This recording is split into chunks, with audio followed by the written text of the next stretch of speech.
سورة البقرة مما لا شك فيه ترياق للأمراض الروحية وحتى الجسدية، وسبب للبركة في الحياة الدنيا، ونجاة للمؤمن من السحر والحسد والعوارض كلها.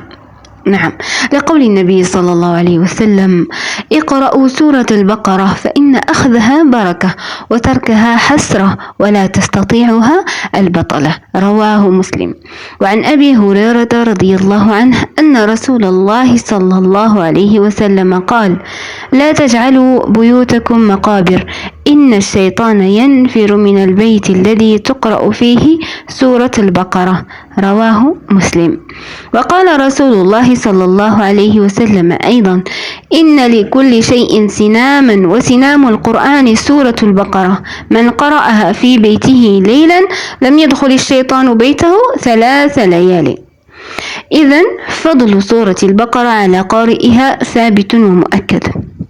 ولعلكم تسألون أنفسكم: لماذا سورة البقرة بالتحديد وليس غيرها؟ ولعلي أجيبكم اليوم على هذا السؤال، والجواب سهل وبسيط لمن يتدبر القرآن ويربطه بالواقع، والقرآن لا يعطي سره إلا لأصحابه. دعونا نتدبر أول سورة البقرة: ألف لام ميم.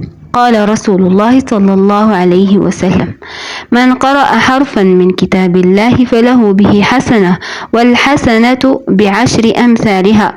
لا أقول ألف لام ميم حرف، ولكن ألف حرف ولام حرف وميم حرف. بهذه الحروف ال3 سر عظيم جدا. القرآن يتكون من 114 سورة، 6 منها فقط تبدأ بألف لام ميم، وهي سورة البقرة، آل عمران، العنكبوت، والروم، ولقمان، وسورة السجدة. والعجيب في الأمر أن هذه السور جاءت متتابعة، سورة البقرة وآل عمران، وتفرقهما 25 سورة عن السور ال4 الأخرى التي هي العنكبوت، تليها الروم، ثم لقمان، ثم السجدة. الرقم 25 ليس رقما اعتباطيا، وإنما لديه رمزية عند اليهود، حيث يرتبط ارتباطا وثيقا بمفهوم النور حسب علم القيم العددية للأحرف العبرية، وارتباطه بقصة الخلق وعيد الحنوكة. كما أن هذه السور ال6 تحدثت عن أهل الكتاب وفصلت في أمرهم تفصيلا، كمثال في سورة البقرة التي فصلت فيهم عن قصة موسى وببني إسرائيل، وحتى أن السورة سميت ببقرة بني إسرائيل كتذكير لإعجاز الله لهم ولعنادهم. أيضا في سورة آل عمران ذكر الله مجموعة من المعجزات التي خصها الله ببني إسرائيل. معجزة امرأة عمران: رب إني نذرت لك ما في بطني فتقبل مني. وقال: فلما وضعتها قالت: رب إني وضعتها أنثى والله أعلم بما وضعت. لماذا قالت إني وضعتها أنثى؟ قالت كذلك لأنها اعتقدت أنها حامل في ذكر، لهذا قال الله: وليس الذكر كالأنثى. وإني سميتها مريم وإني أعيذها بك وذريتها من الشيطان الرجيم. ذكر معجزة مريم، يعني مريم أمها حملت بها وقالت: إني نذرت لك ما في بطني فتقبل مني. ثم مريم حصلت لها معجزة عيسى، قالت: رب أن يكون لي غلام وقد بلغني قالت: رب أن يكون لي ولد ولم يمسسني بشر. ثم زكريا لما وجد عندها طعاما قال: أن لك هذا؟ قالت: هو من عند الله. فدعا زكريا ربه قال: رب هب لي من لدنك ذرية طيبة إنك سميع الدعاء. إذن هنا مجموعة من المعجزات التي حصلت في بني إسرائيل. ومعجزة عيسى إذ لما تكلم في المهدي وقال عز وجل: ويعلمه الكتاب والحكمة والتوراة والإنجيل ورسولا إلى بني إسرائيل. يعني كل هذه المعجزات انتهت بعيسى حيث خصه الله رسولا لبني إسرائيل: أني قد جئتكم بآية من ربكم. وفي سورة العنكبوت كذلك تحدث الله عن بني إسرائيل وعن أهل الكتاب، حيث قال عز وجل: ولا تجادلوا أهل الكتاب إلا بالتي هي أحسن إلا الذين ظلموا منهم وقولوا آمنا وإلهنا وإلهكم واحد ونحن له مسلمون. أيضا في سورة السجدة: ولقد آتينا موسى الكتاب فلا تكن في مرية من لقائه وجعلناه هدى لبني إسرائيل. وأيضا في سورة لقمان قال تعالى: ولو أنما في الأرض من شجرة أقلام. هذه الآية سبب نزولها أنه عندما هاجر رسول الله صلى الله عليه وسلم إلى المدينة أتاه أحبار اليهود فقالوا: يا محمد بلغنا أنك تقول وما أوتيتم من العلم إلا قليلا، أفتعنينا أم قومك؟ فقال رسول الله: كلا قد عنيت. قالوا: ألست تتلو فيما جاءك أن قد أوتينا التوراة وفيها علم كل شيء؟ فقال رسول الله صلى الله عليه وسلم: هي في علم الله سبحانه قليل، ولقد أتاكم الله ما إن عملتم به انتفعتم به. فقالوا: يا محمد كيف تزعم هذا وأنت تقول ومن يؤتى الحكمة فقد أوتي خيرا كثيرا؟ فكيف يجتمع هذا؟ علم قليل وخير كثير. فأنزل الله تعالى: ولو أن ما في الأرض من شجرة أقلام والبحر يمده من بعده 7 أبحر ما نفذت كلمات الله إن الله عزيز حكيم. إذن هذه الآية ردا على اليهود. قال تعالى: ما خلقكم ولا بعثكم إلا كنفس واحدة إن الله سميع بصير. قلنا بين سورة البقرة وآل عمران هناك 25 سورة، ثم سورة العنكبوت وسورة الروم ولقمان والسجدة، وهذه السور 6 تبتدئ بألف لام ميم. بينها 25 سورة. قلنا أن الرقم 25 له رمزية عند اليهود عن قصة الخلق. والملاحظ أن السور 4 التي جاءت بعد تلك 25 سورة وهي العنكبوت والروم ولقمان والسجدة كلها تحتوي عن آيات عن بدء الخلق كلها. في سورة العنكبوت قال تعالى: أولم يروا كيف يبدئ الله الخلق ثم يعيده إن ذلك عند الله يسير. وقال أيضا: قل سيروا في الأرض فانظروا كيف بدأ الخلق ثم الله ينشئ النشأة الآخرة إن الله على كل شيء قدير. وفي سورة الروم كذلك آية مشابهة لها قال تعالى: وهو الذي يبدأ الخلق ثم يعيده وهو أهون عليه وله المثل الأعلى في السماوات والأرض وهو العزيز الحكيم. وأيضا في سورة لقمان قال تعالى: ما خلقكم ولا بعثكم إلا كنفس واحدة إن الله سميع بصير. وأيضا في سورة السجدة قال تعالى: الذي أحسن كل شيء خلقه وبدأ الخلق الإنسان من طين.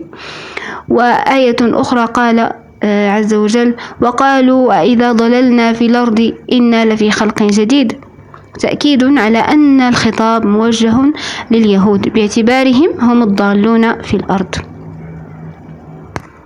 بالنسبة لسورة لقمان ذكرت السورة حكمة لقمان الذي كان قاضيا في زمن داود عليه السلام في بني إسرائيل.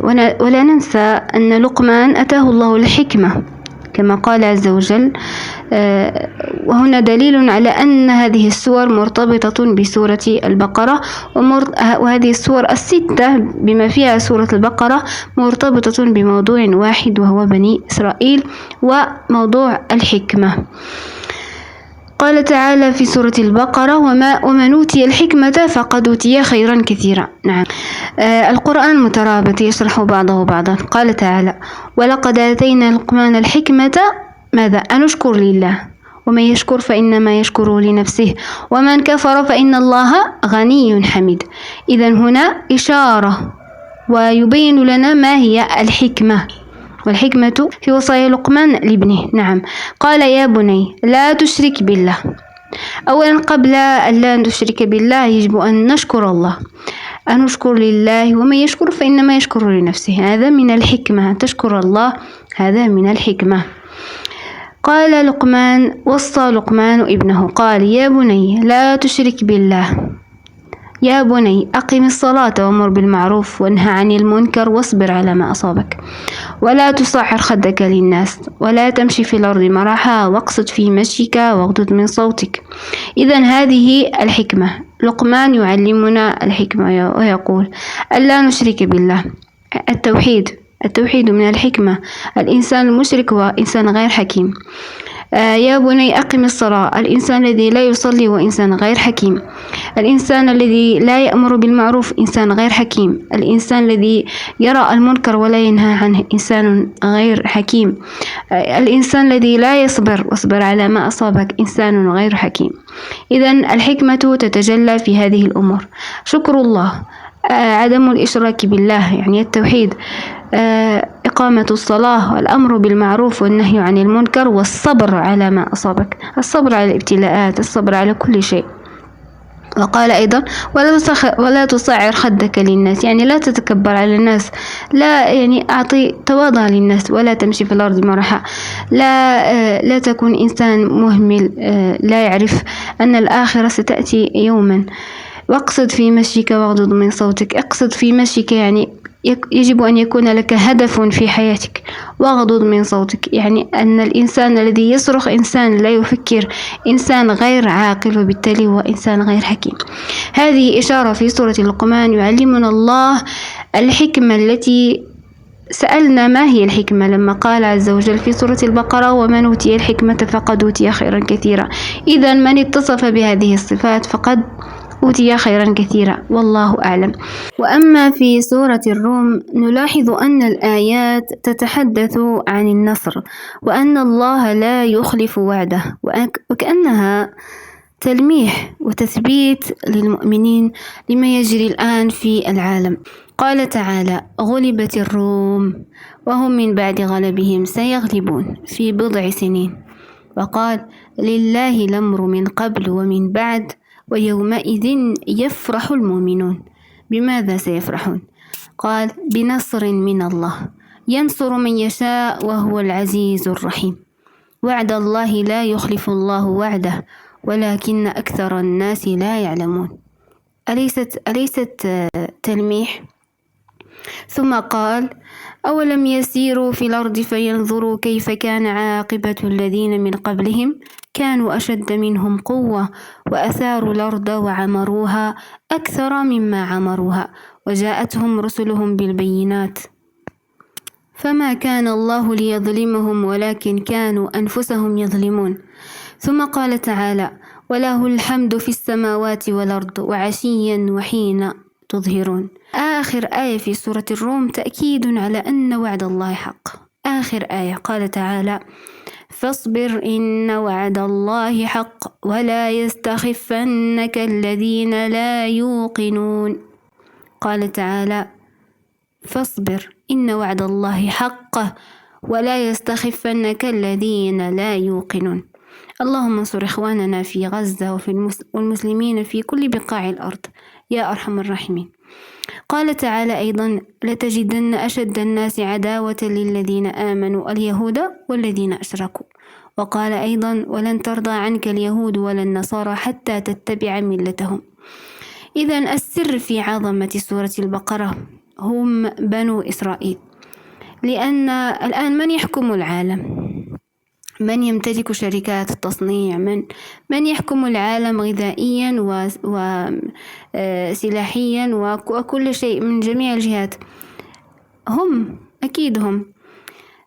إذن أصبحت الناس مريضة نفسيا وفقيرة ماديا بسببهم، ومن سببوا بفتنة المواقع وحرموا الشباب من العفة وجوعوا الشعوب ويحاربون المسلمين. إذن نحن كيف سنحاربهم؟ البقرة. سورة البقرة هي الترياق، هي دواء لكل داء. لن يستطيعوا شيء ما دمت تقرأ سورة البقرة، أنت مستهدف أكيد. اقرأ سورة البقرة للتخلص من الأسحار التي سحرونا بها حتى أصبحنا لا نقوى حتى على طاعة الله. نعم، إنها الترياق الرباني. اقرأوها كل يوم قبل أن تمحى من المصحف. والسلام عليكم ورحمة الله وبركاته.